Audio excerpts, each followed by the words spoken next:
Hello, and welcome back to our video series on healthcare information technology. This will be our last video in our video series. In this video, we'll discuss chapter number 8, Advanced Healthcare Information Security. The objectives for this chapter: define encryption and explain how it is used to secure information, describe the vulnerabilities and protections of wireless networks, list the different remote access technologies, and explain how to securely dispose of a document. Some challenges and opportunities. Properly disseminating protected health information is a growing concern. Whenever you have to share data about a patient among various healthcare providers, various facilities, that means more people have access to personal, private information. So protecting that information is critically important. And a solution to this is to apply multiple layers of defense. One layer you can add is encrypting documents. This is the second level of protection for important documents. Another concern is protecting mobile data. And this is growing in importance as more data is stored on portable media devices. Alright, first main topic we'll discuss is encryption. And one method of encryption is cryptography. And this is writing in codes. So you are transforming information into a secure form while that information is being transmitted or while it's stored. And what you're basically doing is scrambling that information to prevent unauthorized persons from accessing it. We'll go over some basic cryptography terms. Cryptography is the art of writing in code. And the origins of cryptography go back many centuries. It was even used by Julius Caesar in the Roman Empire. And encryption, this is changing the original message into a coded message. And then decryption is to decode that message back to the original readable form. Clear text data, this is the data that is stored or transmitted without encryption. Plain text, this is the clear text data that will be encrypted. Algorithm, these are procedures that are based on a mathematical formula used to encrypt the data. And then the key is a mathematical value that's entered into the algorithm to produce a ciphertext. This is the actual term for the scrambled text of a message. In this image, we have a basic flowchart of the cryptography process. We start here with a confidential memo. The actual regular writing of the memo will be the plain text. Nothing has been done to it. It's just the regular format that it would appear. That's entered into an encryption algorithm and with a key. And the jumbled up sequence that's produced is the ciphertext. And this text is transmitted to a user. That is entered into a decryption algorithm with a key. And that gets unscrambled into the original message, the clear text. And it's easy to get these two terms confused, clear text and plain text. For plain text, this is the information that will be the input into the encryption algorithm. It's about to be encrypted. And clear text is able to be read in the clear. It is readable data. When it comes to cryptography, there are 5 basic protections. You have confidentiality, integrity, availability, authenticity of the sender, and non-repudiation. And non-repudiation proves that a user performed an action. It prevents an individual from denying that he or she sent or decrypted a message. You can have symmetric cryptography. This uses the same single key to both encrypt and decrypt a document. It's also known as a private key cryptography. Now, this can offer strong protections as long as that key is kept secure.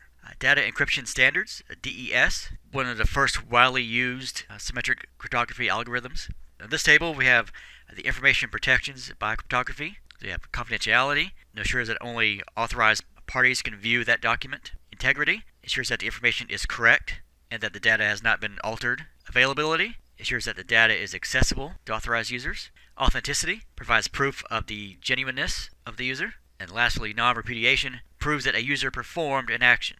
In this image, we have the flowchart of private key cryptography, or the symmetric cryptography. So going back to our example from earlier, a confidential memo here, the plain text, that goes into an encryption algorithm, and it is encrypted by this key to produce ciphertext. That text gets sent to a remote user and gets decrypted by the same key. Series of numbers is exactly the same key as this key.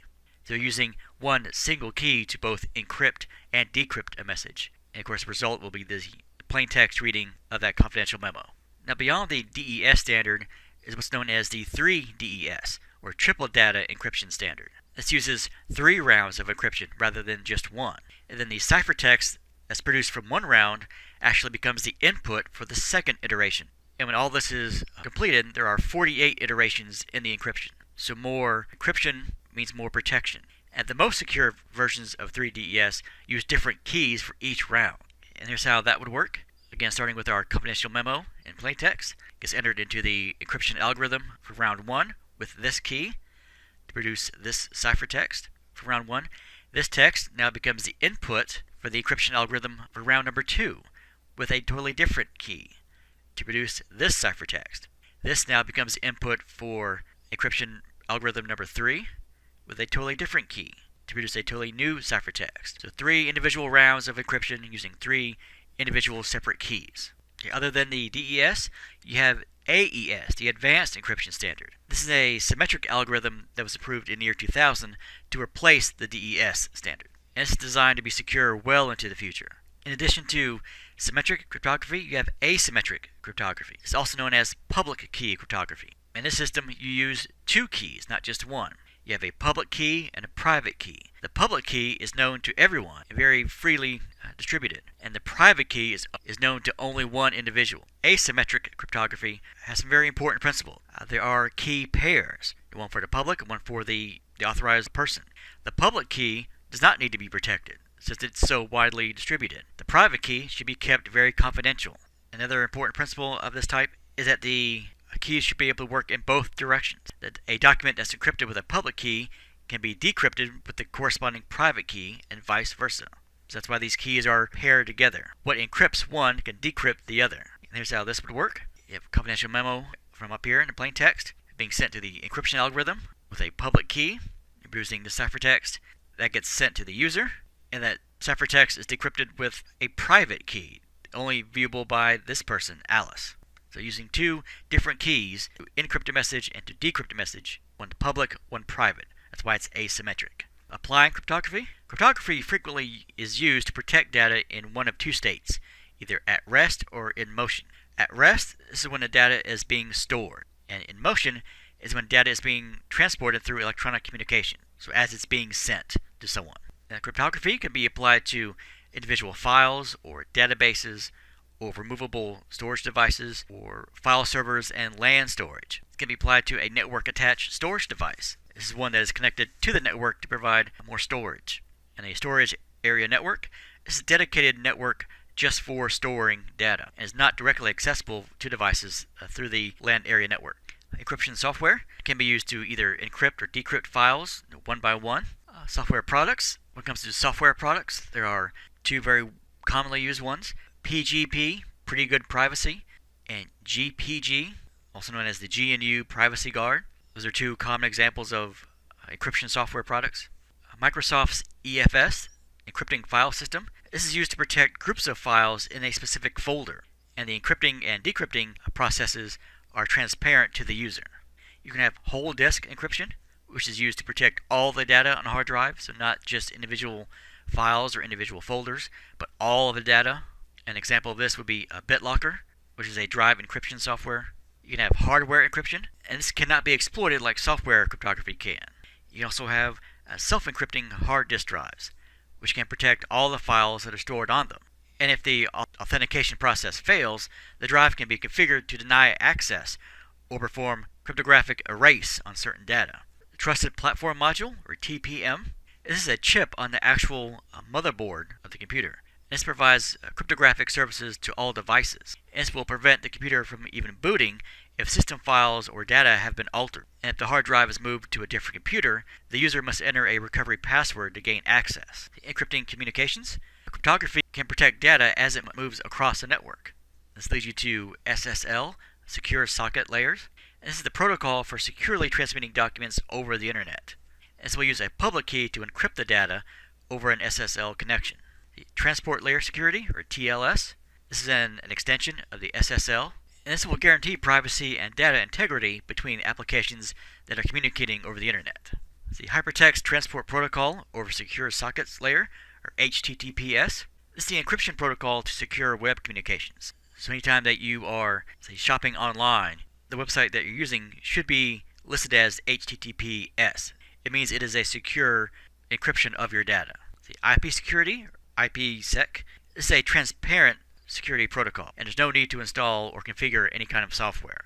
Fax, these can be encrypted using an SSL connection, or a special standalone fax machine that encrypts or decrypts faxes can be used. email. These can be encrypted using a PGP or a similar application. When it comes to encrypting chat messages, there's no single standard that exists for encrypting chat. Some clients use SSLs, some use PGP, but there's no one standard that covers chat in general. Telephones, there is a model telephone that exists that will encrypt and decrypt conversations. Voice over IP, these are encrypted using standard LAN encryption technologies. When it comes to smartphones, these can be encrypted with an application that is installed on the phone. Websites, these are secured using HTTPS. And FTP sites, file transfer protocol, these are secured using FTP using secure socket layer, or FTPS. We can also use secure FTP, or SFTPs. Alright, now I'll move on to wireless security. Now, wireless networks have been vulnerable targets for attackers. That's because there are vulnerabilities of the IEEE 802.11 security. This includes MAC address filtering and WEP encryption, the wired equivalent privacy encryption. The MAC address filtering, this limits a device's access to the access point, or the AP, and each device has a unique Media Access Control address, or the MAC address. And the device's address is entered into the software running on the AP, so devices can be permitted or blocked. In this image we have an example of MAC address filtering. So as you can see here, it would be very easy to prevent certain devices from accessing an access point. When it comes to the vulnerabilities of the MAC address filtering, these MAC addresses are exchanged in an unencrypted format, and this is difficult to manage a large number of MAC addresses. When it comes to the wired equivalent privacy, or the WEPs, this relies on a secret key shared between the wireless client device and the access point. And these also have security vulnerabilities. And these are no longer recommended for protecting WLAN transmissions. When it comes to wireless security solutions, the initial approach to security vulnerabilities are temporary fixes, or basically patches. And a unified approach was needed. And one of those is WPA, the Wi-Fi Protected Access. This is a subset of the 802.11i. This addresses both encryption and authentication, and this uses pre-shared key technology. You also have WPA2, Wi-Fi Protected Access 2. This is the second generation of the WPA security. This was first introduced in 2004. You also have Remote Authentication Dial-In User Service, or RADIUS. This is used for more than just a dial-in network. And Radius clients could be a wireless AP or a dial-up server, and this is responsible for sending user credentials. And then the steps for Radius authentication are shown in our next image. In this image we have the authentication process that's covered by Radius. So we have the laptop here. Step 1, going to the access point, user ID and password are entered. Authentication request goes to the Radius server. It's compared to the user database. It's also recorded in the accounting database. Authentication is acknowledged to the wire network. The approval is sent to the laptop. You can also have a service set identifier, or SSID. This is typically set to a wireless, or WLAN, or the name of the vendor. And it should be renamed to a generic word that does not give information about the owner or the network location. So this is the name of your wireless network, basically. Site surveys. This is an in-depth examination of a proposed wireless LAN site. This is done to determine the number and the placement of access points that are needed and the different types of antennas that are needed.